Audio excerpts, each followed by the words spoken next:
Hello, sisters, hermanas en Cristo, sisters in Christ.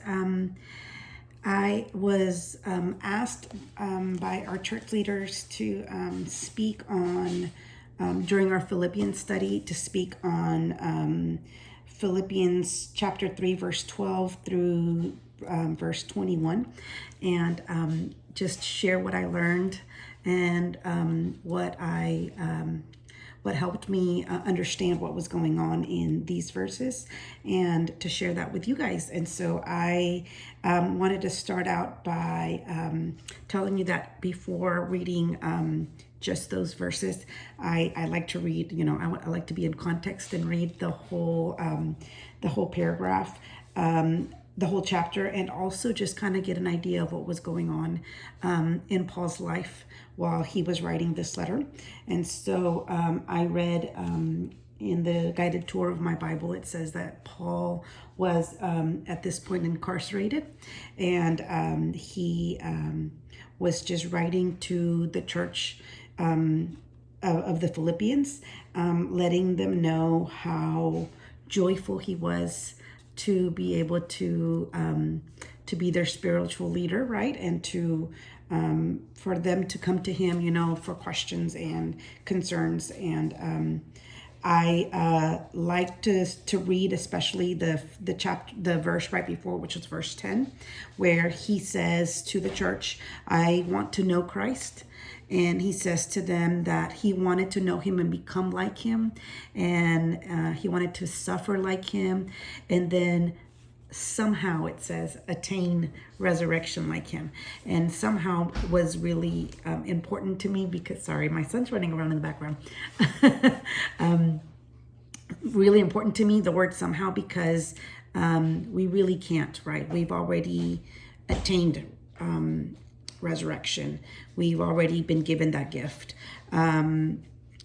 He was one of their spiritual leaders, but I like how humble he was, that he says that he hasn't obtained it yet, that he didn't feel like he had obtained it yet, that he didn't feel perfect, just like we all do. We all doubt ourselves, and we all doubt our gift that has been given to us already. We are human, right? And so he's showing his humanness, how humble he was to do that when he was the church's spiritual leader, right? He says that he hasn't obtained all this or even arrived at his goal, but he presses on to take hold for what Jesus took hold of him. So this is very important because we talk about how we can't really work for our salvation.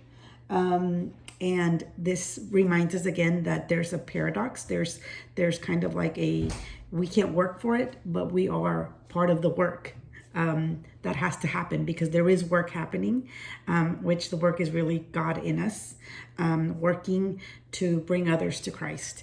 And so it says on verse 16, "Only let us live up to what we have already attained," meaning that our work is really showing others that we've already received Christ, and being submissive, or opening ourselves up to the work of God.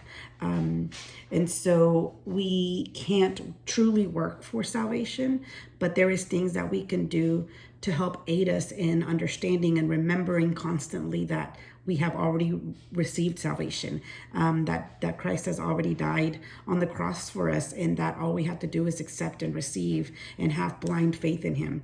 And so we talk about how, this passage reminds me of how, though Paul was suffering, he was incarcerated, he was probably hungry, he was probably fearful of his life, he was probably exhausted. Those are the things that we can understand, sort of, but in a different context. So for practical terms, let's change those during incarceration, those things that he was dealing with, and replace them with mental illness, drug dependency, financial insecurity, the imbalance that we have with work and life, and the fear of loss of health, of the fear of financial loss.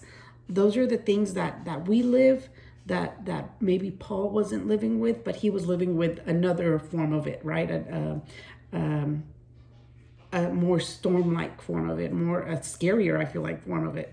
But we deal with those things too in a different way, right? And so it's very important for us to know that Paul, being human just like us, dealt with all these things that could have prevented him from being a true believer and from ever attaining or feeling like he ever attained salvation. And so those are the things that we need to push away from. And we learn that we need to follow examples of people like Paul, right? In our church or in our surroundings, that are seasoned veterans and believers. And Paul, of course, chose Christ as his person or pattern to follow, right? And we should also, but we should also look for people around us in our sphere of influence or in our surroundings to help us know how to follow, how to live a life that's Christ-like. So what can I do? What can you do to attain salvation? Nothing. You can do nothing but pray, because thankful prayers, obviously, because God has already done the miracle. That's already been done for us. But also look for Christ followers that are examples. That's what Paul asks us to do. He says that we have him as a model, but keep your eyes on those who live as he does also. Because if you don't look for those, then you will be led astray. You will be following people that are not believers. It says here that their God is their stomach, that their glory is in their shame, and that their minds are set on earthly things. And we need to remember that God puts people, he works in people in this world for us to have, a path to follow. And so that's the work that's being done. And sometimes the work is us for other people, and sometimes the work is in other people for us. And so I really, really enjoyed that at the end. It comes full circle. It says that who by the power that enables him to bring everything under his control, he will transform our lowly bodies so that they will be like his glorious body.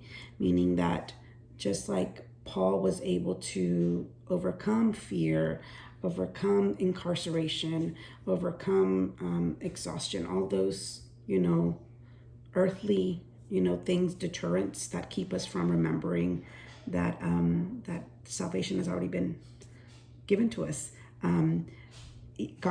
Paul was able to overcome those things because he patterned his life in the life of Jesus. And so we need to pattern our lives in the life of Jesus also, in being Christ-like, or at least keep that goal of being like Jesus. And so that's what I learned that will help us with earthly